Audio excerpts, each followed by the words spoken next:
Now we'll have the panel discussion. The topic is how to publish journal papers on top journals. The chair is Professor Han Jing-Q. And also the attendees are Dimitris Bahalis. Where are you? There, you are there. And Jing Yang, Associate Editor of Tourism Management.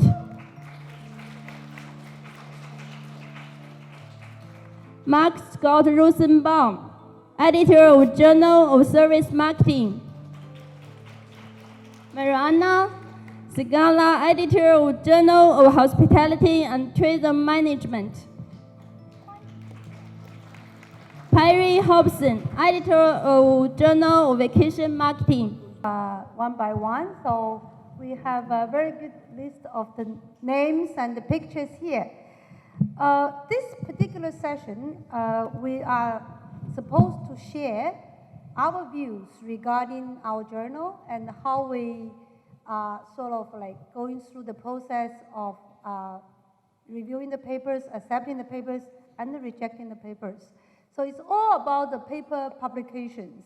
What I would do first is to get each of them to introduce their journals first, and in particular, this session will be very specific on sharing our views as an editor, how we deal with each of the submissions. I know Bahalis has a lot of burning issues. He keeps talking to me this week. So what kind of difficulties he's facing and how he rejected papers. Probably I'll hand over the mic to Dimitris first. Can you start talking about your experiences? What are the views you like to share with the audience? Bahalis is always hot, so he's going to give us a few burning issues. Thank you, Bahalis. Yeah. Thank you. Ni hao. Who was on my workshop on Thursday? Only 2 or 3 people. Okay, so I can go fast between these things. Do I have a clicker or you're my clicker? Okay, perfect. So I put a little bit, a few slides based, a very quick summary of what we did on Thursday to give you a flavor of some of the things that we're doing. So basically, about 2.5 years ago, I took over the oldest journal in tourism, Tourism Review. Tourism Review was established in 1946 in Switzerland by 2 very, very clever people who really want to rebuild Europe with tourism. It was just after the Second World War. Now, we are celebrating 75 years next year with a very special issue, the 75 one, which brings together 75 excellent contributions by different authors. And when I got the journal, it was not in the best shape, so we spent quite a lot of time. That's from my mom, thank you. We spent quite a lot of time building the journal up again and making sure that it was going forward. And in December 2018, I got a Christmas present. We made the journal SSCI after 75 years because of the strong support that the journal had. Since then, it has been flying. So let me show you a couple of things. So 1946, it was established, 75 years. You can see how many articles we were printing. So when I became the editor in 2017, we started going up to 36 articles. This year we'll do 55. Next year will be a little bit peculiar because we've got 75 papers plus another 30. Acceptance rate, 14%.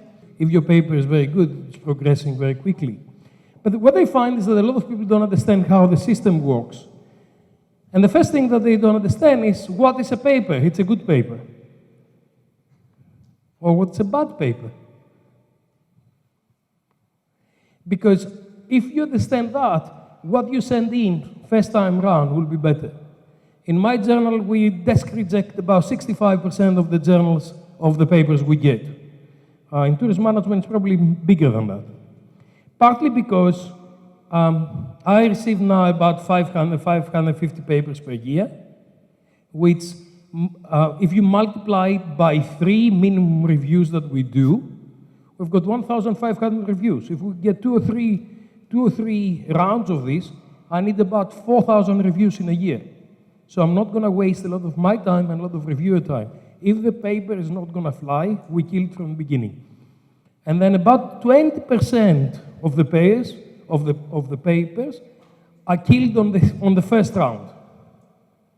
So if you survive 65 plus 20, it's 85. You've got 15% possibility to be published. Then we kind of work with the author to make sure that the paper is streamlined to go out. Why publish?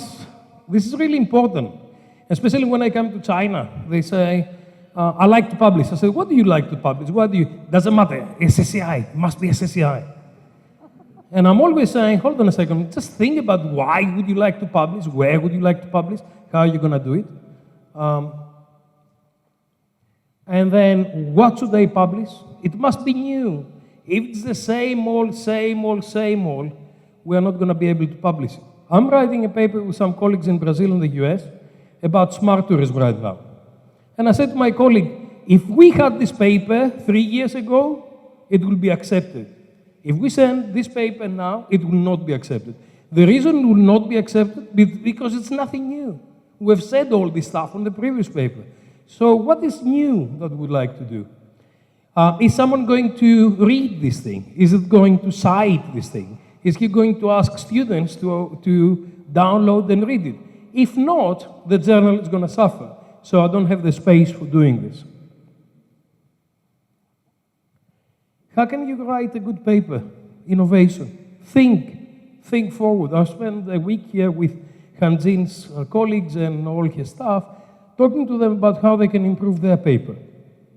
It's really about how can you be innovative? How can you do something that is new, something that can be applied somewhere else? I hope you don't mind me saying that, but a lot of Chinese papers are only suitable for Chinese market, for Chinese journals. If you write something in China, is that going to be applicable in Brazil? Would someone read it in Brazil? If they don't read it in Brazil, or if it's not relevant, I'm not going to publish it. Because the Brazilian guys, when they send something to Tourism Review, it needs to be relevant to you. You need to be able to learn something from the Brazilian colleagues when you come into China. Because we're international journals. Otherwise, send it to Haiyan Song Journal, which is called the China Tourism Research, which is specifically for China, right? So you can do that. So find new things, engage the reader, have clear objectives, good methodology, and publish it. Now, this is really critical because a lot of people don't understand this. So they send us a paper and say, can you publish it fast, please? I say, okay, you need to understand what happens. Submission, the first papers are coming in, right? So someone needs to evaluate whether this paper has got wings. In Tourism Review case, I read everything. So I'm evaluating on the submission. And then it goes to referees, or it goes to reject. Occasionally now, I reject and advise the authors to resubmit to my journal if they do 5 or 6 things, or to send it to another journal if it's more appropriate something else.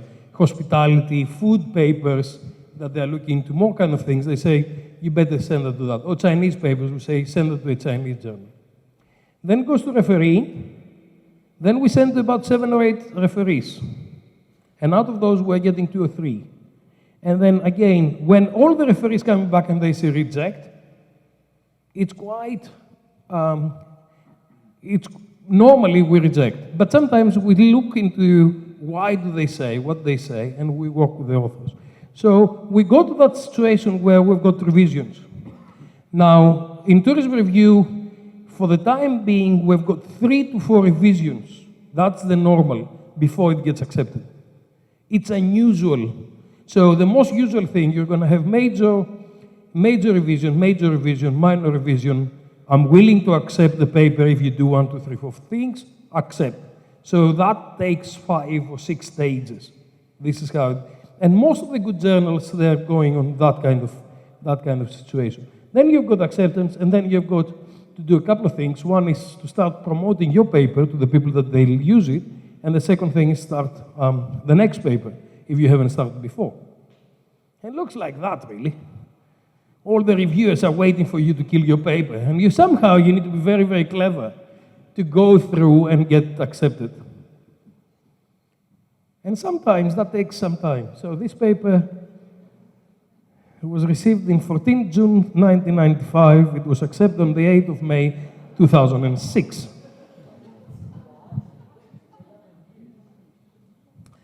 And the authors were saying, I need a job, I need a promotion, I need money, I need all of these things. And as an editor, I say, okay, you need to do what we say, what the reviewers are saying, and you know it fast, otherwise it may take a long time. Wow, I can't believe I actually wrote this, amazing. I may have a brighter future as a writer. And I always keep a bottle of this. It helps. And if I had longer time, I'll show you how not to reply to reviewers, but please do me a favor, do not reply to reviewers on the day you get the letter. Go running, go swimming, speak to the kids, go to the cinema, don't touch the paper for 3 days. After that, you can do whatever you like. So normally accept major, minor reviews, resubmit and reject. I think the most important thing you need to learn from panels like that is not to get the reject letter. If you don't get the reject letter, you're still in there. Okay? And if you're clever enough and you work with the editor and with the reviewers, and if you are objective enough to actually understand when the reviewers are right and they're trying to help you, and hopefully most of the reviewers are good people and they're trying to help you, then you'll be able to actually take that forward. Now, the other thing that's really important is that the editor is making the final decision. The reviewers are consultants to the editor. Okay, so make sure that you work nicely with the editor. Make sure that you make the editor's life quite easy by track changes, by doing what you need to do. Please don't send the editor an email every 3 hours saying, where's my paper? Has it been accepted? Has it been reviewed? Because we're all busy, we're running around teaching, doing talks like that, writing our own papers, and trying to do all these things. How to respond to reviewers' reports. This is really, really critical. How do we go step by step, one by one, the points, and you actually review what they say, and you actually say, yes, I agree with you, this is what I've done. No, I don't agree with you because of this reason, and this is what we've done. Sometimes reviewers ask you to write a different paper from what you've written in the very first place. And occasionally, my way, I'm answering to that, say, thank you very much for the suggestion, this future research, we'll do it in the future. But make sure that you're very clear how you address all of those things. The most important thing is love what you do. I find a lot of stressed people, I don't know what is Tianjin doing to you, but a lot of stressed people say, I need to publish an SSCI paper. I said, publish something that you absolutely love. And do it properly, and it's going to go to an SSCI journal, easy, because you have done it properly, okay? So love what you do, that's my thing. Some reference, and this is how you keep in touch. Thank you very, very much to share with us about your views as editor and some very good experiences. And I really like your comments. Whenever we receive a major revision of the paper, that's very good news, but it's like a lot of critical comments, you just feel like you're doing everything wrong. But that's just like a hot potato. Let's leave it for a while and then go swimming, enjoy your life for a while, and then come back in 1 or 2 days or maybe a week. Then you will have very different perspective. So I think that's a very good comment I really like. So let's move on to Tianjin. I know all of us know how difficult it is to get into tourism management. Probably Tianjin can share with us just how difficult it is to get a paper into tourism management. Tianjin, the floor is yours. Thank you very much. Thank you very much for the invitation to come to the conference and to attend the session. Well, Professor Puhalis has given a lot of lovely information about publishing papers. I just want to add a few points about TM and, well, something that perhaps had not mentioned. Firstly, I want to say thank you. Thank you, all of you. Thank you. You are authors, you are reviewers, and some of you are members of editorial board. Yeah, thank you so much. Thank you so much for your support on TM. Thank you. Yeah. Okay, I don't think I need to introduce TM, but just to show you some numbers and also a brief introduction. Because we have too many submissions, yeah? So every day, early morning, late night, I'm dealing with the submissions. So Tourism Amendment is the leading international journal for all is concerned with the planning and management of travel and tourism. It means like previously we also welcome hospitality papers, but now we welcome more tourism articles. So if your paper is about hospitality, then we recommend you to submit to hospitality journals. Yeah. So this is the main team members dealing with the submissions. Here. We know Professor Chris Ryan has retired, and Professor Bob McCarter is the editor-in-chief at the moment. Actually, I have two roles at the moment. One is editorial assistant, that is to deal with all the new submissions. So all the new submissions will come to me first. Then if the submissions meet the general guidelines, then I will pass the submissions to Professor Bob McCarter, and then he will just reject or pass the submissions to associate editors, regional editors. So about Europe, then he will send the submission to Professor Stephen Page, and North America, and send the submissions to John Krotz, and the submissions about China, and also Asia Pacific, then Bob will send the submissions to me. So two roles. One is to deal with all the new submissions and also revision submissions actually. And the second role is associate editor of China, so deal with the submissions about China and also written by Chinese scholars.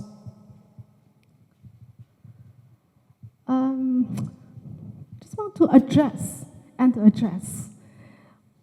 When you submit papers to any journal, TM or Annals or Tourism Review or other journals, please read the guides for authors, so the guidelines.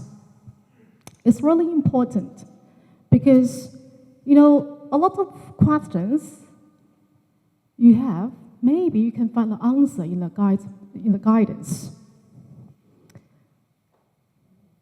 And please follow the requirements. Because sometimes, you know, we read a lot of submissions and we can see, okay, probably this paper has been submitted to another journal and then come to me. So please, when you submit articles to any journal, please read the requirements, read the guidance.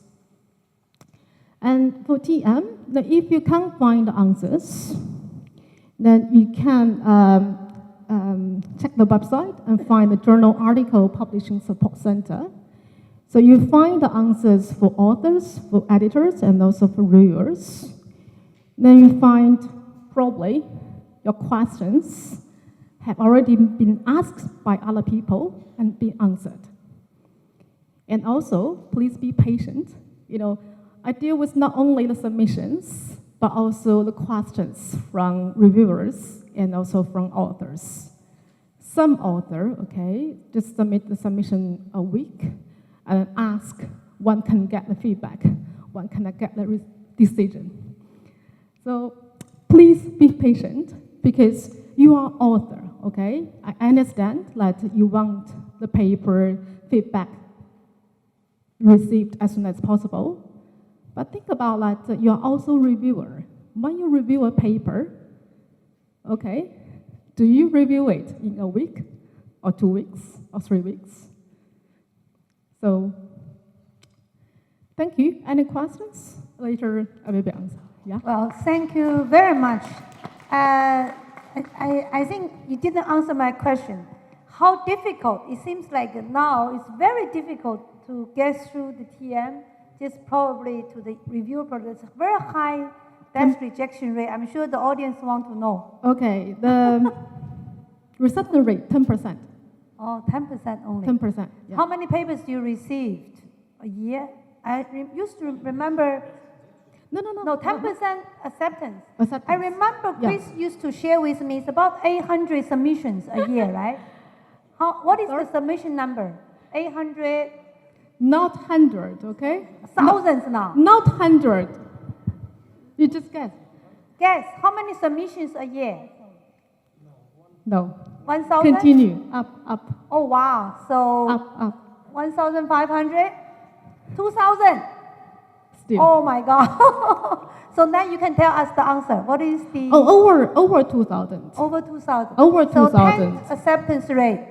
So when your paper get rejected, it's very normal. We're all normal people. Please, don't be upset. So if your paper get probably revised resubmit, you should go out and celebrate. You have a chance, right? When your paper get, accepted, you should tell your boss you need a pay raise. Is that fair? Fair comments, right? At least you should get the bonus. Okay. So thank you very much, Jinjin, for your insightful sharing, and it's very useful to our audience, I'm sure. Now, we have Mark, and Mark's journal is coming from probably broader perspective on the service industry as a whole, and I'm sure he will bring a lot of insightful ideas with tourism relevance and probably beyond. Can I say that? Thank you, Mark. I'll try. Your stage, please. Yeah. Thank you. So I don't know if I have I brought a presentation, but do you have Ready it? for Mark? I emailed it? It's fine if you don't. All right, because now we could do it the old-fashioned way without PowerPoint.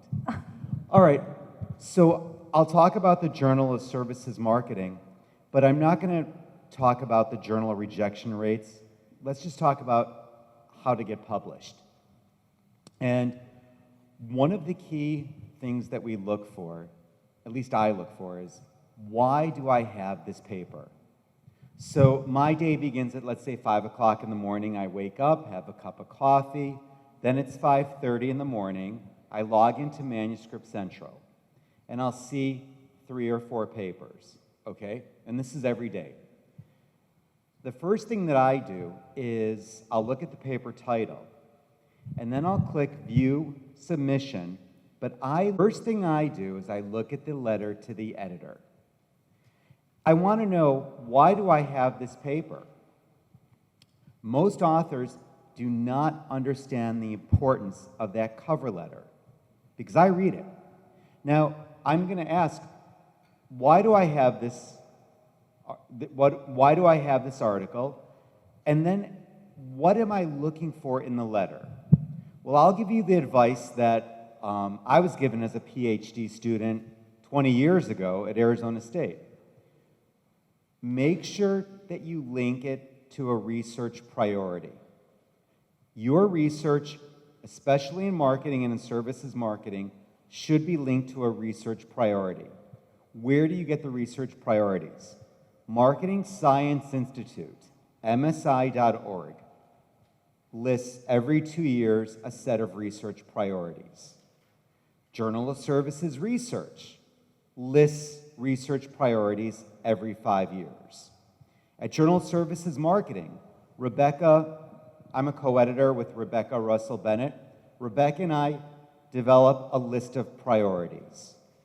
Many of you don't listen to the priorities that are being published. So a good cover letter can be, I'm submitting this article because it adheres to MSI Research Priority 3. Or this is related to JSR's research priorities. So even though I'm Journal Services Marketing, if you pull from a JSR research priority, wonderful. Or if you pull from an editorial, many of us, I've seen Mariana, you write editorials, I write editorials in the Journal of Services Marketing. If we tell you what we're looking for and you don't listen, if we'll tell you like what a current topic is, and what your letter should state is that I'm responding to this editorial. So now it makes sense why you decided to submit to the Journal of Services Marketing. So please connect your research to research priorities. A lot of research that's coming out are verification studies. Simply because you replicate a model, and the statistics can be wonderful. You replicate a model, and you replicate, I'll use the famous SERV-QUAL model. You replicated the SERV-QUAL model in Macau, and it works. And you wrote a 40-page paper about how SERV-QUAL works at a hotel in Macau. How wonderful, because you will be desk rejected. You're going to be desk rejected because we don't need the 10,000 number 222 paper on SERV-QUAL. It's over with. Again, verification studies don't get published because why should it get published? If the theory works in Texas and you verify it in Macau, that's great. But that's not worth another 35 pages. What is interesting is when theories don't work. And a lot of authors don't understand this, and we wrote an editorial about the need for more theoretical research that questions a model. Let me give you an example. If you replicate a SERV-QUAL model in some country, that's not interesting. What is interesting is when a model doesn't work. When you actually say, look, we replicated this in 6 countries, this is not working, that's interesting. And again, Rebecca and I wrote a great editorial to encourage researchers, especially young researchers, to take risks. Everything doesn't have to be safe. So if you find that something isn't working, you're probably onto something good. That's probably a great idea. All right, so my advice is to write the cover letter and sell your article to the editor. How do you sell your article? Well, research priorities, editorials. Make the case that you've connected it to something. Also, if you're going to submit to, let's say, Journal of Services Marketing, was it a JSM article that inspired you? Because then it makes it easier for me to think about reviewers or even an associate editor. So why did you submit to JSM? Well, this article extends the work of Ipkin Anthony Wong, 2015. Now, Anthony's probably going to be a reviewer who I want because you've extended his research. Do you see how it makes sense to if you're gonna submit, like, at least to my journal, to Journal of Services Marketing, that cover letter is so critical. Another piece of advice is the importance of copy editing. I know we talked about adhering to submission guidelines. I'm a native English speaker. I have a team of 2 copy editors. So the paper that I presented this morning is going to be sent to Business Horizons. But first, I send it to my copy editors. Now I work with 2 different copy editors. I would say that each paper is an investment of US dollars of anywhere from $300 to $1,000 in copy editing fees. That's how serious I take my work. And it's an investment because it's really a masterpiece. You've got to think of each article as being a masterpiece with your name associated to it. If I see grammatical errors in the abstract, it's not going to go to review. Because again, we can't waste reviewers' time. Or if you didn't follow the reference style, or you've got the tables in the wrong area, you're sending out clues that you didn't care about this paper. Or you're sending a clue that you don't care about my reviewer's time, and you don't even care about my journal. And I'll say, desk reject, and then I'll even do it in Manuscript Central, I'll do a black flag. The black flag stays with you your entire life. I know, we're awful. No, but it's true. And this is also why you want to be, when you get the opportunity to review, if you can't do a good review, decline it. Don't ever do inferior work, because each review is rated. And actually, if you do a lousy review, there are different colored flags that we use at JSM. So at the same time, when you do good reviews, we flag with a different color. And then when you submit, think about you're a great reviewer. 2 major revisions and a rejection. Think about it as an editor. You could call it either way. But it's those little things that we look for. All right, give us a reason to give you the benefit of the doubt. Well, you've got a history of great reviews. That is often enough to, it's not going to get guaranteed publication, but it's almost maybe an insurance policy where if you submit in the future and it's borderline, but you've really helped out the journal so much, it could be almost like an insurance policy. So to summarize, research priorities, the cover letter, take time, sell your paper to the editor. No grammatical mistakes. English as a second language doesn't matter. Hire copy editors and work with copy editors to get that piece as perfect as could be. And I'll end there. Well, thank you very much. I think even myself really benefited. I've been here too long, so I think that is very good comments on the copy editing. So we have Mark himself is a native speaker, even use copy editing. I'm amazed. Yeah. So that really inspiring, I guess, is in the view of editor's time, reviewer's time, and the whole reviewing process. On top of that, I would like to add one more comment is that we're all living in a transparent world. I like your black flag idea. So basically, if you didn't write a good paper or you didn't submit a quality review, you are blacklisted. Then the rest of your career are affected, if I may say. Yeah, I mean, I like the idea. I like the idea. I think it's very good that we all contribute to a very good community. We are all responsible for what we are doing. When we are preparing the manuscript, we need to make sure we write well. When we are reviewing the paper for the editor, for the journals, we really need to do a quality job. Otherwise, so your name is there, right? Your reputation there. More importantly, your institution's name is there. So I just want to add, I think it's a very, very good tip for us to all share. So thank you very much, Mark. So thank you. So next, we have Mariana talking about her very rich experience in publications and as editors. I'm sure she will share a lot of her stories with us. Thank you. Yeah. Thank you, Hadrin. Yeah. Sorry, I haven't brought any PowerPoint today, but I guess I will not say things that you haven't heard or they haven't been said before. I will try to add something new to that. How many of you know the journal I edit? Journal of Hospitality and Tourism Management.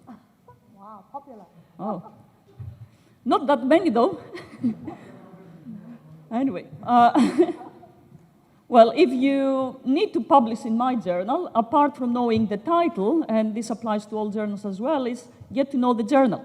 Read a couple of articles that they have published in this journal, and then as soon as you understand the style or the level or the type of papers they publish, probably you have a better understanding of how you can better target the journal. So get to know the journal. or even the reviewers or the editors or the previous papers that they have been published there. The journal has been going on for long, but we are SSCI journal because that's what matters to you, based on my understanding as well. For the last 3 years, last year we got our first 2-year impact factor, 2.363, easy number to remember. And it's growing quite fast and quite well, so I'm really pleased about this. Now, we follow a process in terms of paper reviewing that is not rocket science, it's not something innovative. Probably all the editors have explained that. Paper submissions, they come to me as editor-in-chief. I do the desk review, and then based on the topic of the paper, I allocate it to one of my 2 associate editors, and each one of them, they specialize in tourism or in hospitality. We currently have another call for an associate editor because, as you can imagine, submissions are growing. And most likely, this person is going to focus more on destination management or the macro issues because we tend to get a lot of papers in that field as well. Now, as soon as a paper goes through the desk review process, and I have to admit I do desk reject a lot of papers, probably something like 40–50%. If you pass this hurdle and you go to the next stage, this means that you have very high chances that your paper is going to be published or accepted.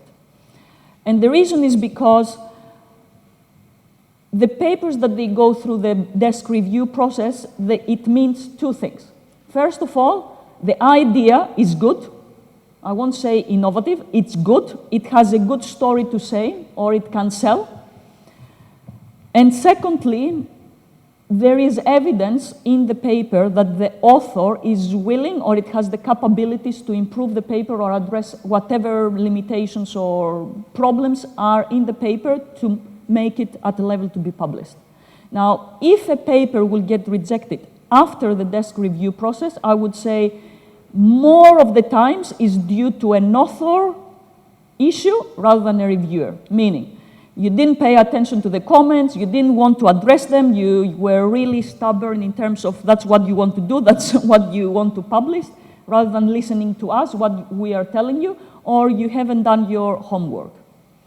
So the really critical thing is to get this decision at the desk review process, which is good for us as a journal. We don't waste the time of our reviewers, but it's good for you because you don't waste time as well, isn't it? Passing the paper through a review process that it shouldn't have gone through, isn't it? And it's better for you to know, reject, go somewhere else or do something else, you know, rather than wasting your time as well. What do you think editors look at the paper when they do the desk review process? Mark said you look at the cover letter. Abstract, yes. Apart from the cover letter, and to be honest, me personally, I do not really pay too much attention. I do read it. It is important, yeah, to have a story again and to have an argument. The most critical part, it's the abstract. I know the abstract is something that you write at the end, isn't it? After months and weeks that you have spent on the paper, you're fed up, you want to get rid of this paper, isn't it? You do the abstract. This is the first thing I read. The abstract sells your paper. It should tell to me why I should read the remaining of the paper or why this paper should be published. Replication studies, or you call them verification studies, I don't know, whatever. Sorry, it's the very easy process for me to just simply desk reject them. Yeah? Do not waste time doing replication studies. I get this model, these relationships, I will test it in a new context. You start the other way around. What is the theory you're interested in, isn't it? What are the gaps or the limitations in this theory perspective, and how your context, the context can be a new country, a new region, a new sector, a new, I don't know, sample, whatever, isn't it? How the context can help you to expand a theory or a perspective.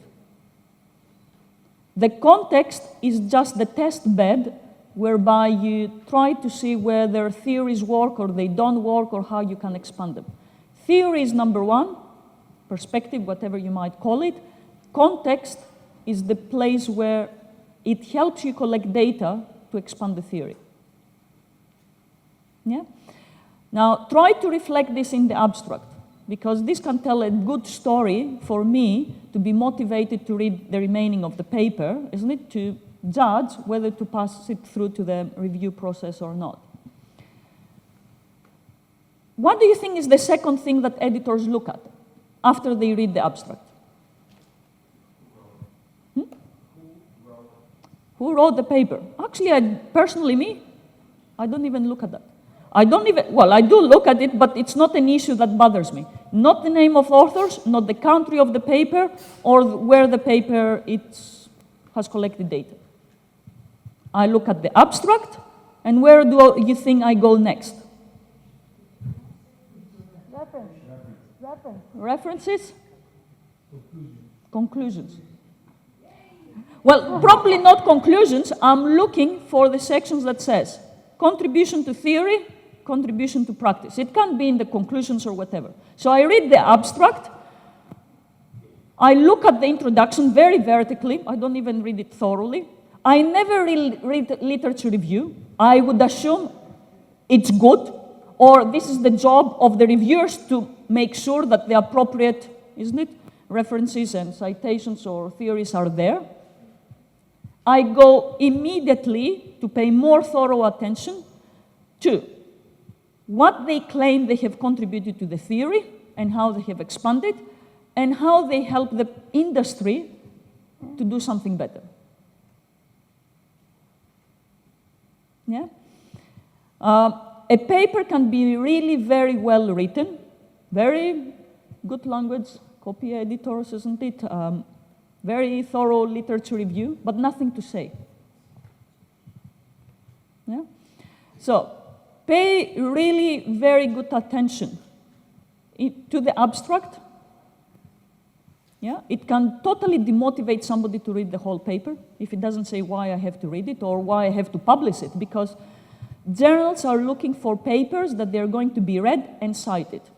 If there is a paper that is very similar to something else, why should I publish it? Why should I waste the pages in my journal to publish a paper that nobody will read? It will not influence my impact factor, will it? I want papers that they will get citations. So have the story in the abstract, and then in the conclusions, try to distill why you have written all these 10 pages and say, this is what I have contributed. Thank you very much. I'm really happy to answer anything. Very good. So it's a lot of insightful ideas. For the sake of time, probably I will move to Perry first to share your views. Thank you. Yeah. Look, I've got a few things to share. If we got there we go. Excellent. I've been editor of the Journal of Vacation Marketing. I'm just going to need the clicker. Has someone got the clicker thing? Yeah. Have we got the? Who had it last? Are you sitting on it, Dimitris? Oh, you were sitting on it. Okay, technology works. All right. Let me see if I can get it to work now. Oops. No? There we go. And so I've been, over my life, I've been the editor of 2 journals. The longest, which I'm going to talk about today, is Journal of Vacation Marketing. And then for 3 years, I was the editor of the Journal of Hospitality and Tourism Education. And that was a journal which we took through a huge change process in that one. So with JVM was started 25 years ago. So it's our 25th anniversary. And I get to talk on various panels about my journal with all sorts of interesting people, as you can see. So Dimitris had 10 of us in Bournemouth. We had, this was earlier this year with Mariana. So as you can see, it's great for me to get together with other editors and to hear their perspectives and different viewpoints, because I find this a really interesting way of sharing that information. And may I say that I'm doing that a lot more now. Now, I don't know whether it's because my journal's 20 years old or what that may be. So JVM started, as I said, 25 years ago, and I became editor 20 years ago. I was on the editorial board from day one, and in 1999, the then publisher, which was a small publisher, asked me to become editor. It was subsequently taken over by Sage, and Sage is one of the big publishers. And the reason I just want to touch on the publishers is because the world of publishing is changing. And how journals are being published and who is publishing them and accessing them is a changing construct at the moment. So JVM, to put it into a bit of context, in the Australian system is counted as an A journal. It's SSCI, impact factor, etc. You can see there. So over time, all this has changed. We didn't used to talk about impact factors. We had a very small community of journals 25 years ago. I could have named all the journals. I knew all the editors. Now this field has exploded. I think there were about 50 journals when I started, and there's now, what, 300-400. So things have moved dramatically over this period of time. Now, we've heard a lot about keywords, impact factors, research papers, journals. And as Dimitris, and I think pointed out, Dimitris was pointing out there, it's about this question of the love. You see, if we go back, and I know this is a bit of a play on words, but in the old days we did research because we wanted to understand the world, nature. Now the second part of the joke is here, that the top published journal in the world is called Nature. So everyone wants the result because they want to get their paper into the journal. But I come back to that, and I think the point was very well made. Do you passionately are interested in answering questions? If you're not, then probably don't be an academic, because that's what we're here for. And if we're here just to be a rat on a wheel and recycle other people's work, I really don't think that's moving forward our understanding of the world, our understanding of each other, and where it's taking us. So, when I started being an academic, I was told, Perry, all you've got to do is publish. Then it was publish and perish. Now it's published in high-impact journals. And now it's publish or perish if you've got to publish more frequently. So the pressure has been put on. I remember when I was at Hong Kong Polytechnic, in 1994, I had my annual review. And in those days, we were just becoming a university in Hong Kong. And I was pulled into the office and criticized because I had published too much. True. Absolutely true. Because we were seen not to be a research institution at that time. It was a polytechnic, which was more teaching focused. So you can begin to see how things have changed and how that world has changed over that. And we have to understand how the world works of journals. And you've begun to hear that. I don't wish to miss out where we as academics sit. And we have to participate, as you've heard, and has been pointed out, we need to be the reviewers and the editors. This is a self-policing system. But let's not forget that there are publishers and there are profits that are made out of our journals. And some of the companies have been highly criticized. Elsevier being one, Sage has been another. We've been in the firing line because of this challenge, whether our information is freely accessible and to whom. But as you've heard from the cost of copy editing, running a journal costs money, a lot of money. So at some point, someone has to pay. And that model is now shifting from universities paying now towards individuals paying. And that's causing a whole change in the situation with journals and publications. Now, when we go to publish, people think the road ahead of a paper. How difficult can it be? I have a nice topic, a good sample frame, interesting. The road ahead is straight. Unfortunately, the world of publishing is a little bit more like this. It's complicated, it's convoluted, and it's not so straightforward. I like to think of academics as your papers being cars. You see, most academics, we write our research and we love our research, so we all think we're driving a Rolls Royce.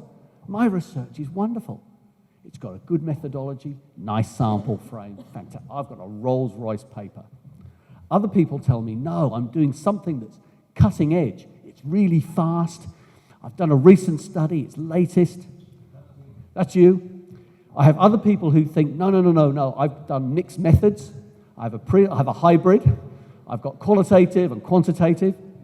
And then I have other people who say, no, my paper's like a Tesla. I've got the latest technology. It's computer-driven. In fact, so soon, I won't even have to write the paper. I'll have artificial intelligence do it for me, right? That's how good they are. So, reality, of course, is that we're terrible at assessing our own papers, which is why we need reviewers and why we need editors. Because when we actually look at our papers and we think we have a Rolls-Royce or a Prius, the reviewers tell us that our paper looks more like this. We haven't got an engine. We've got a cow or a donkey pulling us, and that's a bit the reality of the reviews you get back. Okay, so everyone wants to be in a top journal, as Tianjin's pointed out, but the reality is, as you've heard, join the queue. And now it's a 10% factor. So the queues have got longer to get in there, and it's got more convoluted because as you try and go through the review process, you get caught in the traffic jam of the number of papers that we're now producing. So, this is when your paper meets a reviewer or a couple of reviewers. Generally, it's a bit of a road crash because you think you're driving along the road perfectly, you've got a great paper, and out of the blue comes two reviewers who absolutely sideswipe you. And this can be very painful because our papers, if we truly love them, they're like our children. And no one likes to be told they've got an ugly child or an ugly baby, right? So we take our papers just as seriously. When people criticize us, we do take it personally. Though, as Tianjin, I think, like to point out, we need to be more adult about this. We have to take criticism because the only way we'll move forward as academics is if we can take that criticism on board and improve. We won't be able to do it otherwise. And let's face it, that's what we tell our students. Now, I know it's hard with our research, but that's the reality. Because all of us think our paper is good to go. We're driving along quite happily.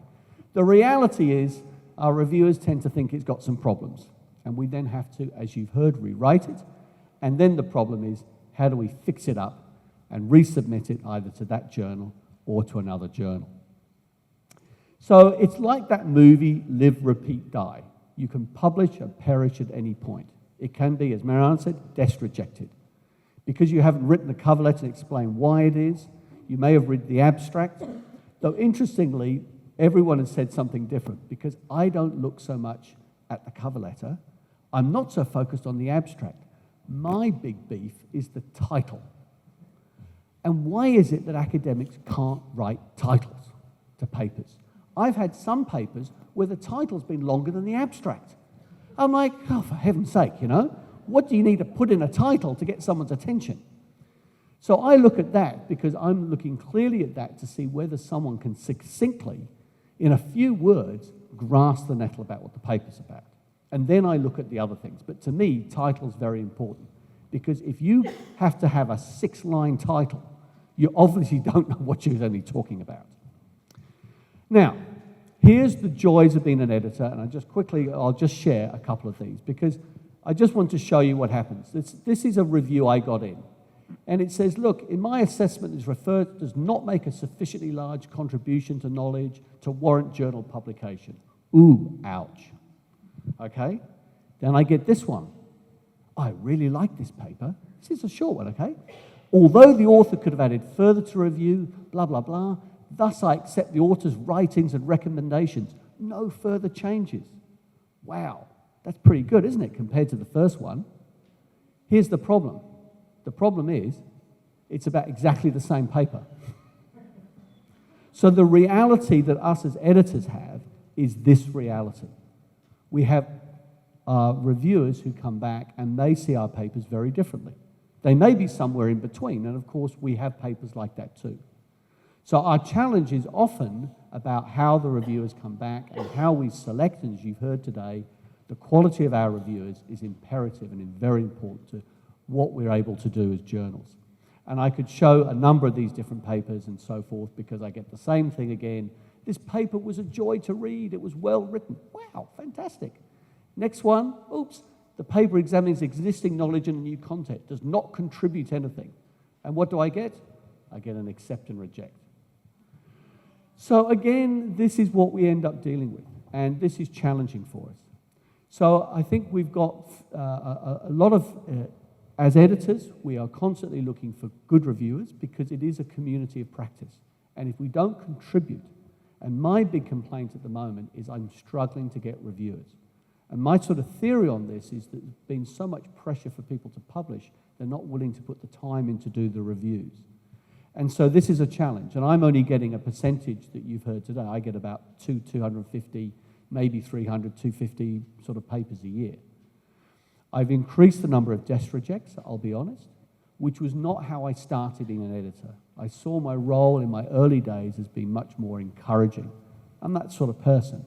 But now I'm spending more of my life, I feel, slamming the door because I simply don't have the reviewers to send all those papers out to, even if I would love to give people feedback. So as you've heard, I just wish to reiterate, choose the journal carefully, have a title which communicates what you're talking about, write the abstract very clearly, make sure you've got something to say. And as Mariana said, it's the conclusions. In my journal, I'm an applied journal. So if I don't see a section for how this research relates to the industry, please don't send me the paper, because it's going to come straight back to you. Because that's the type of journal I am. So again, it tells me you've not really looked into what JVM is if you haven't got that. All right. I hope that's given some insights. Thank you very much. Wow, thank you very much, Perry, for such a nice, insightful ideas to share with our audience. I think we have covered pretty well on how to publish, but somehow I sensed we're a bit of a negative at the moment. Seems that it's so difficult to get published, is that right? So probably I will share a few sort of encouraging comments. Well, now I've been going through a lot of recruitment. I joined the Nankai early this year. Actually, I think the market, the job market for newly joined PhDs, on average, I was looking at a lot of applicants, it's 3 to 5 papers. Meaning, there are a lot of people still publishing.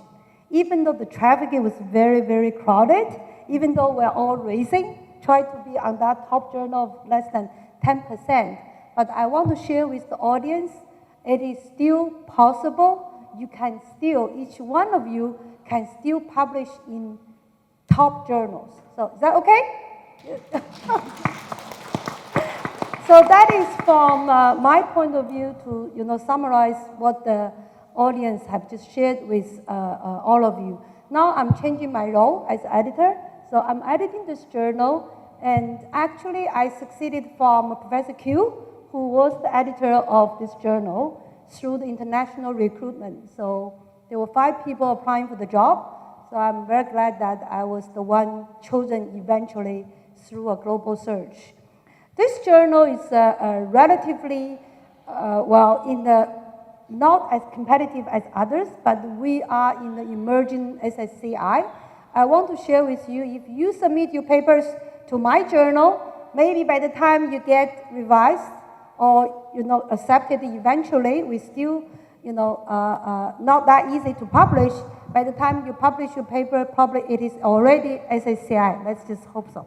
So that's all I want to say. So I do have a selling point. I'm in the emerging market. The chance of getting in probably is a little bit higher than all these journals. So that's a good news for you. So the bad news is it is still very competitive. It is in the Scopus list. So Scopus lists are very well regarded in Southeast Asia. They do, value it for their promotion, for their recruitment.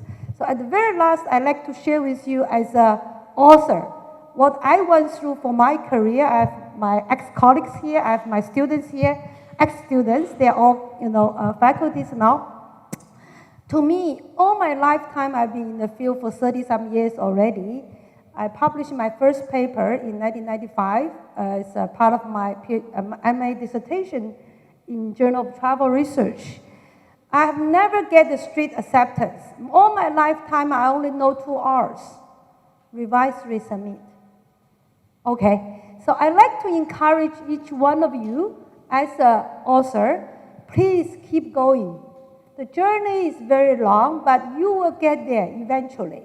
So never get disappointed if your paper got probably a lot of revisions. I often say to my graduate students and to my junior faculties, if you get a revised resubmit, you should laughing about it. You have a chance. If you get rejected, not so bad. There are so many other journals you can submit. So always think positive. Always try to get there somewhere. Maybe, maybe this journal paper I prepared is not so suitable for this journal. I'll try others. There are so many choices there. So I want to encourage each one of you, please keep going. The journey is not so easy, but you will get there with your persistence, with your devotion, and with a lot of support from your colleagues and your staff. I will definitely support mine. I had a very good news from my top management that we do get some funding coming. So immediately I will take Mark's advice, hire a copy editor. Thank you, Mark. You reminded me, so I will definitely invest and then give my colleagues some funding just to do the copy editing. Probably you did it when I was working there for 26 years. I benefited a lot.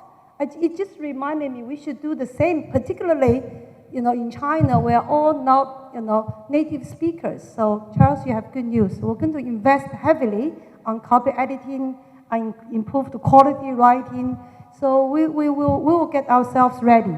So that's all I want to share. Thank you very much for the audience and our panelists. I think we have had a very useful and fruitful session to me. So I learned a lot, particularly the copy editing thing.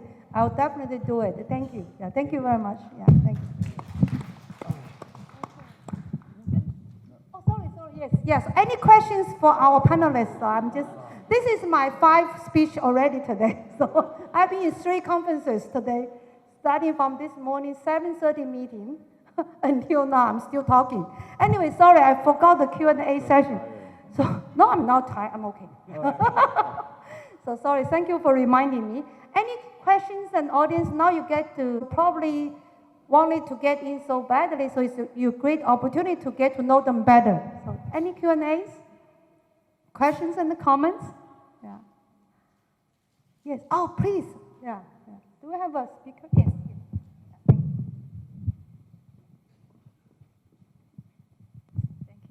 I really appreciate all the panelists and also Dr. Chiu's insightful and also inspiring notes and all the tips and suggestions.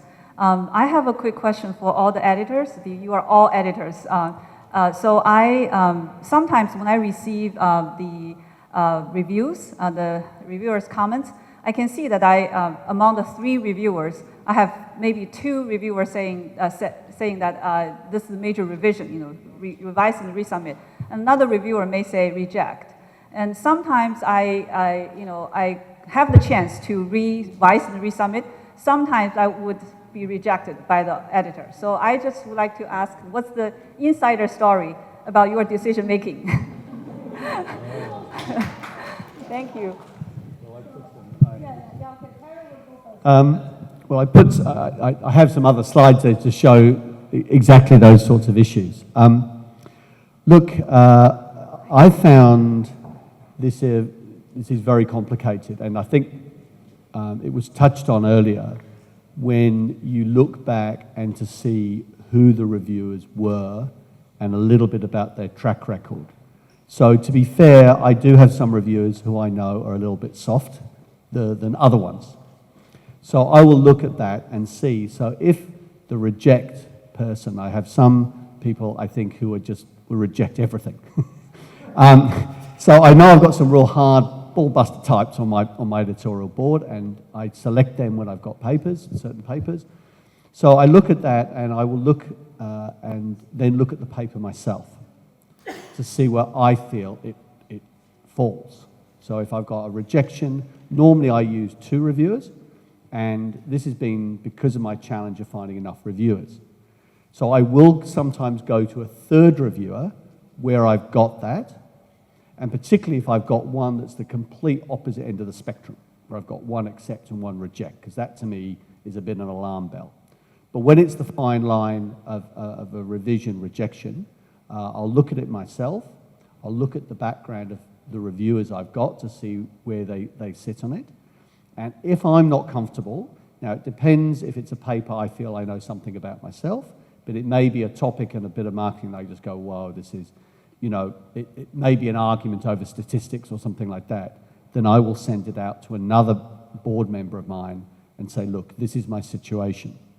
Now, sometimes I've done that cold, and sometimes I've sent the person, I say, I want you to make your mind up.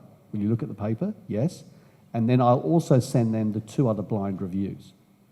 Now, that I only do to some of my senior people I've got where I know there may be a sort of a question. So I've dealt with I deal with it very much on a case-by-case basis. So I don't have a hard rule, but these are the sorts of things that I will look at, particularly when I feel it's a topic that is of interest. So as it was mentioned earlier in the panel, I think we're doing too much of, in particularly the tourism marketing, too much replication, verification stuff, and I really want other papers. But I know I've got some reviewers who are kind of conservative, but I'm a little bit more out there, and I enjoy getting that. So that's why that's how I handle that. Authors can only see the comments to authors, but editors can see the comments not only to the authors, but also to editors, firstly. Secondly, is that sometimes reviewers give major revision just as a courtesy. It's like encouragement. So it depends, yeah. I think it's something very critical to understand. We are doing the job because we would like to publish papers. We don't do this job to reject papers. We're gate openers. But what comes through the gate should be good. That's really critical. The other critical thing I think nobody has touched so far is that we see a lot of plagiarism. Now what's happening increasingly, we ask people to provide the authenticate or Turnitin report with the paper. Because if you've got a lot of text that's copied from somewhere else, it is deleted at that stage. But I think based on the previous thing, reviewers are consultants to the editor. The editor makes the decision. Most of the editors, they are door openers to great, fantastic new ideas. I think someone mentioned earlier about stubbornness.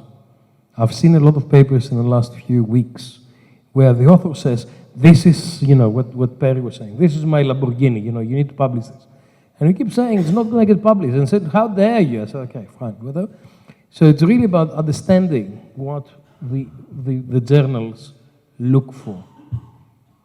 And the logistics is quite complicated, what we are looking for. Okay, thank you. Sorry. We have a question over here. Hello, everyone. My name is Sandeep, and I am from IFT. Thank you for all insightful perspectives. Just small questions. When we review the papers, there is also sections where we can submit the confidential comments to the editors. So to what extent these confidential comments to editors also impact the editor's decisions? I'll start because I've got a microphone. Quite often now I'm copying the confidential point to the editor, Yeah. to the report I'm sending to the author. Yeah. Because quite often you find there that says, yeah, the paper is really, really bad, but I didn't want to tell the author. So you, editor, tell the author, you're the bad guy, I'm the good guy, and you do that. So the more transparency you've got between the process, the better it is. What I normally stop or I delete the review is someone writes nasty kind of things. How dare you write a paper like that? Are you so stupid that you haven't read my papers? And you see some of these things.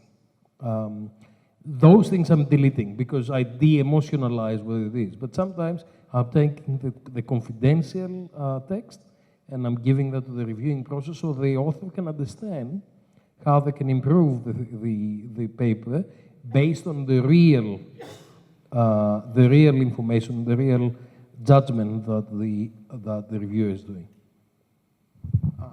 Linking to this one, how would... Yes, please. Two things. Yep. One is when a reviewer has something confidential, clearly it could have an impact because it adds substantiation as to the review process. But you have to remember that at the end of the day, we as editors are responsible for every article in that journal. So that even if 3 reviewers said reject across the board, and we still believe in this article, we can still override everyone and say accept. So really understand our responsibility, how we keep our contracts with our publishers is really based upon the number of downloads. So even in the worst case of the 3 rejections, if we see something in that paper, if we see a reviewer that's taking, an author that's taking a risk and we still believe in it, at the end of the day, it's the editor that is responsible for every journal. So I just want to add that don't be afraid to take on something risky. In fact, we published a paper in JSM that a lot of people didn't want. It had to do with the blood sugar level of consumers and their desire to engage in complaint behavior. And essentially we found that when consumers' blood sugar is low, usually around 3 o'clock, that's a peak time when complaint behaviors are actually rising. And that something that a service provider can do is simply have chocolate mints available at the counter to actually lower complaint behavior because it blood sugar levels. That's fascinating. The reviews were awful because it's such an odd topic, but it made world press. So again, just realize that it's, at the end of the day, it's still the editors. That's what I wanted.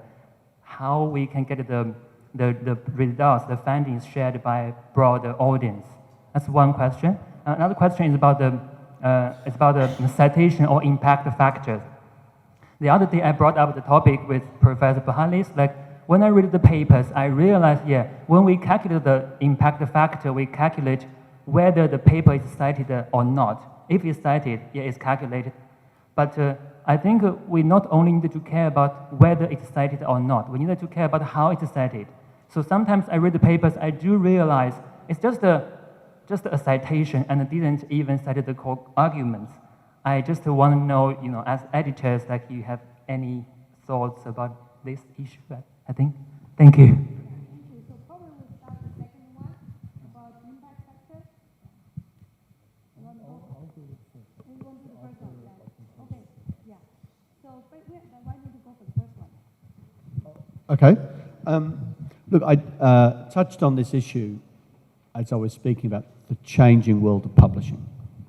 And all of us will be somewhere on the spectrum of what has changed. So when I started with the 2 journals I've been associated with, originally the one was published by its professional body, ICRE, and I pushed very strongly for that to find a publisher as a way of changing and professionalizing that journal, which eventually happened. The other one was with a small publisher, was bought by Sage, a big publisher. Today, and so you have to pay, and I'll be more than happy to give you a copy of this journal. Now, if I was to look inside the cover here, what I'm holding in my hand is worth, let me just have a check here, I'm not even sure what it is. It's worth $1,138 US per year for 4 of these. So that's about, $400 US I'm holding in my hand. Now, that seems pretty ridiculous to most people.